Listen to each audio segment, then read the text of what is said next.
My channel. চলে এসেছি আরেকটি গুরুত্বপূর্ণ ভিডিও নিয়ে। আপনারা থাম্বনেল দেখে বুঝতেই পেরেছেন আজকের ভিডিওটা কি রিলেটেড হতে চলেছে।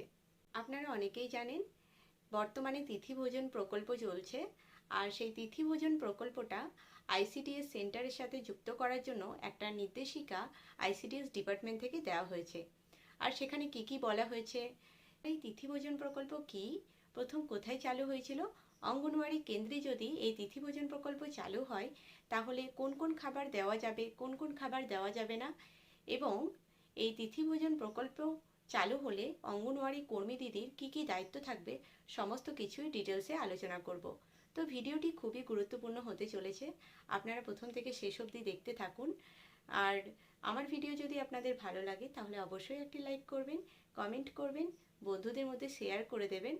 আর নিত্য নতুন আপডেট ভিডিও পেতে এবং আমার চ্যানেল থেকে যদি আপনারা উপকৃত হন তাহলে অবশ্যই আমার চ্যানেলটি সাবস্ক্রাইব করবেন। তো চলুন ভিডিওটি শুরু করা যাক। বলি তিথিভোজন প্রকল্প কি। তিথিভোজন প্রকল্প হলো একটি সামাজিক স্বেচ্ছাসেবীমূলক উদ্যোগ, যেখানে যে কোনো ব্যক্তি বা মানুষ, সমাজে যে কোনো মানুষ অঙ্গনওয়াড়ি কেন্দ্রে ছোট ছোট বাচ্চাদের সাথে তাদের জীবনের বিশেষ কোনো দিন, যে কোনো স্মরণীয় দিন হতে পারে, বিবাহবার্ষিকী, জন্মদিন বা অন্য কোনো স্মরণীয় দিন, আনন্দের মুহূর্ত ভাগ করে নিতে পারেন। সেখানে বাচ্চাদের কিছু খাবার দেওয়ার মাধ্যমে, এবার কি কি খাবার সেটাও আমি বলবো, কিছু খাবারের বিধিনিষেধও আছে, অর্থাৎ তিনি স্বেচ্ছায় শিশুদের অতিরিক্ত পুষ্টিকর খাবার দিতে পারেন। অবশ্যই সেটা পুষ্টিকর হবে, কোন কোন খাবার একেবারেই দেওয়া যাবে না, সমস্ত কিছুই আলোচনা করব। আর কোনো কিছুর জন্য কাউকে জোর করা যাবে না বা কোনো অর্থ জোর করে নেওয়া যাবে না। এই প্রকল্পে সমস্তটাই হবে ইচ্ছা, মানুষের ইচ্ছার উপর ভিত্তি করে মানুষ এটা করতে পারে, সমস্তটাই হবে স্বেচ্ছাসেবামূলক। এবার আমি বলবো অঙ্গনওয়াড়ি কেন্দ্রের সাথে এই তিথিভোজন প্রকল্প যুক্ত করার কারণ কি। এই যে তিথিভোজন প্রকল্প, এটা তো একটা সামাজিক স্বেচ্ছাসেবামূলক একটা কর্মসূচি বা উদ্যোগ।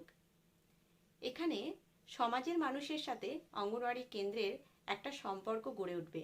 তাদের জীবনের আনন্দের মুহূর্তটা যখন বাচ্চাদের সাথে ভাগ করে নেবে, তখন বাচ্চাদের সাথে সমাজের একটা সক্রিয় অংশগ্রহণ হবে আর সম্পর্কটাও ভালো হবে। নেক্সট, শিশুদের অতিরিক্ত পুষ্টি, অর্থাৎ পুষ্টিকর খাবার দেওয়ার মাধ্যমে শিশুদের অতিরিক্ত পুষ্টি পরিমাণ বাড়বে। এছাড়াও অঙ্গনওয়াড়ি কেন্দ্রের সাথে নিজেদের আনন্দের দিনটি বাচ্চাদের সাথে ভাগ করার মাধ্যমে একটা সামাজিক সংস্কৃতি গড়ে উঠবে, একটা খুব সুন্দর বন্ডিং তৈরি হবে। আর বাচ্চাদের প্রতি একটা সামাজিক দায়িত্ববোধও গড়ে উঠবে এই তিথিভোজন প্রকল্প আইসিডিএস এর সাথে যুক্ত হলে। এবার বলবো তিথিভোজন প্রকল্প প্রথম কোথায় চালু হয়েছিল। প্রথম গুজরাট রাজ্যে এই তিথিভোজন প্রকল্প মিড ডে মিলের সাথে একটা কর্মসূচি হিসাবে চালু হয়েছিল। কোন কোন খাবারগুলো এই তিথিভোজন প্রকল্পের আওতায় দেওয়া হবে আর কোন কোন খাবারগুলো একদমই সেন্টারে দেওয়া যাবে না। সরকারি নির্দেশিকা অনুযায়ী এই তিথিভোজন প্রকল্পের আওতায় কোন কোন খাবারগুলো আইসিডিএস সেন্টারে আপনারা দিতে পারবেন। প্রথমে বলি, আপনাদের আইসিডিএস সেন্টারে এই তিথিভোজন প্রকল্পে যদি কোনো ব্যক্তি কোনো খাবার দিতে চান তাহলে অবশ্যই সেই খাবারটা বাচ্চাদের ক্ষেত্রে পুষ্টিকর হবে, বাচ্চাদের জন্য যেন পুষ্টিকর হয়। মরশুমি ফল, অর্থাৎ মরশুম অনুযায়ী যে ফলগুলো রয়েছে সেই ফলগুলো, প্যাকেটজাত বিস্কুট, প্যাকেটজাত ছাতু, ভাজা ছোলা জাত সুজি। ও অঙ্গনওয়াড়ি কেন্দ্রে এই তিথিভোজন প্রকল্পের আওতায় কোন কোন খাবারগুলো দেওয়া যাবে না।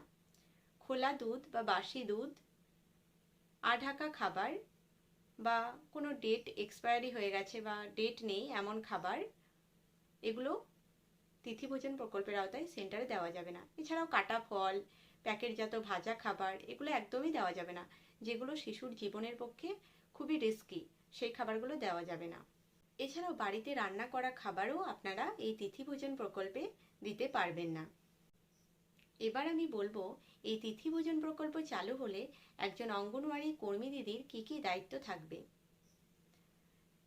যে দিন, অর্থাৎ কোনো বিশেষ দিনে যখন কোনো ব্যক্তি কোনো খাবার বা আনন্দ ভাগ করে নিতে যাবেন অঙ্গনওয়াড়ি কেন্দ্রে, তখন সেই দিনটা, তারিখটা এবং কি উপলক্ষে তিনি এই আনন্দটা ভাগ করে নিচ্ছেন, সমস্ত কিছুই একটা রেজিস্টার খাতায় লিখবেন। এছাড়াও কতজন শিশু সেদিন রয়েছে সেন্টারে উপস্থিত, কতজন খাবার পাচ্ছেন এবং প্রত্যেকটা শিশু যাতে সমানভাবে খাবারটা পায় সেদিকটাও লক্ষ্য রাখবেন। আর সমাজের প্রত্যেক মানুষকে এই তিথি ভোজনে অংশগ্রহণ করার জন্য উৎসাহিত করবেন। অর্থাৎ কোনো ব্যক্তি যাতে ইচ্ছায় এই তিথি ভোজন প্রকল্পে বাচ্চাদেরকে পুষ্টিকর খাবার দেয় সে ব্যাপারে উৎসাহিত করবেন। আমি যদি সহজভাবে বলতে চাই, ব্যাপারটা এরকম হবে, একজন ব্যক্তি তার জন্মদিন উপলক্ষে কোনো একটা অঙ্গনওয়াড়ি কেন্দ্রে গেলেন, সেখানে 50 জন বাচ্চা রয়েছে এবং গর্ভবতী প্রসূতি মায়েরা রয়েছেন, সমস্ত টোটাল মিলিয়ে 50 জন রয়েছে।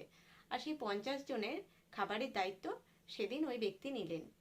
সেন্টারে যে এসএনপি চলছে সে সমস্ত কিছুই থাকছে, তার বাইরে পাশাপাশি অতিরিক্ত পুষ্টি হিসাবে তিনি সেদিন কলা ও ডিম সবাইকে বিতরণ করলেন।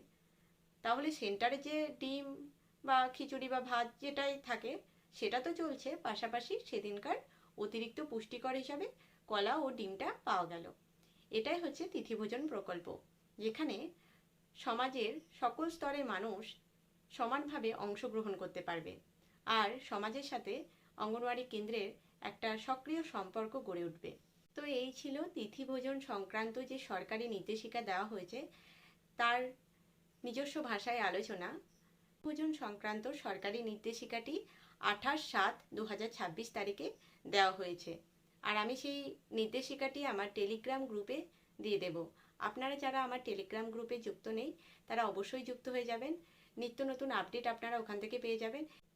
তো এই ছিল তিথিভোজন সংক্রান্ত আজকের ভিডিওটি কেমন লাগলো অবশ্যই কমেন্টে জানাবেন আর ভিডিওটি ভালো লাগলে একটা লাইক করে দেবেন, বন্ধুদের মধ্যে শেয়ার করে দেবেন।